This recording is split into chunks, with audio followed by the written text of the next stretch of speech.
দয়ার মোহাব্বত অন্তর দেয়া ভরপুর। আজকে আমরা পয়গম্বরকে ভালোবাসতে পারি না। দোস্ত মোহতারাম হাজিরিন, একটা মানুষ আর একটা মানুষকে সাধারণত চার কারণে মোহাব্বত করে: কামাল, জামাল, কারাবাত, ইহসান।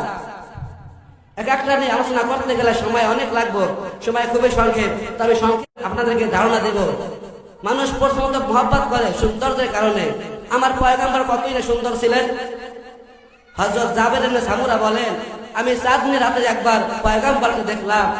আমি পয়গম্বরকে দেখবার পর একবার চাঁদের দিকে তাকাইলাম, আর একবার পয়গম্বরের পবিত্র চেহারা মুবারকের দিকে তাকাইলাম, আর একবার চাঁদের দিকে তাকাইলাম, আর একবার পয়গম্বরের পবিত্র চেহারা মুবারকের দিকে তাকাইলাম।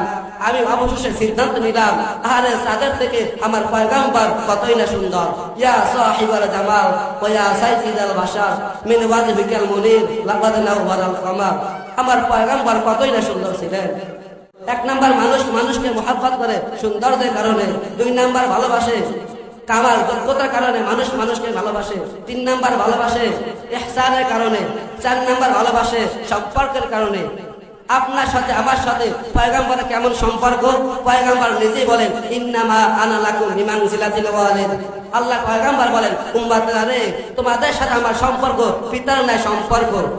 আল্লাহ পয়গম্বর কেমন একটা কথা বললেন, উম্মতেরা রে, তোমাদের সাথে আমার সম্পর্ক কেমন সম্পর্ক?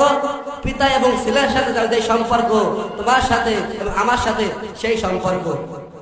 একজন পিতা যেমন তার মাথার ঘাম পায়ে ফেলাইয়া সন্তানকে সুখে রাখবার জন্য তার পুরো জীবনটাকে বিসর্জন দেয়, ঠিক আপনার নবী, আমার নবী, রহমতে আলম নবী সারা জীবন কাঁদলেন উম্মতের জন্য। আজও পয়গম্বর কাঁদেন সবুজ গম্বুজের নিচে বসিয়া উম্মাত উম্মাত বলিয়া। সেই আজকে আমরা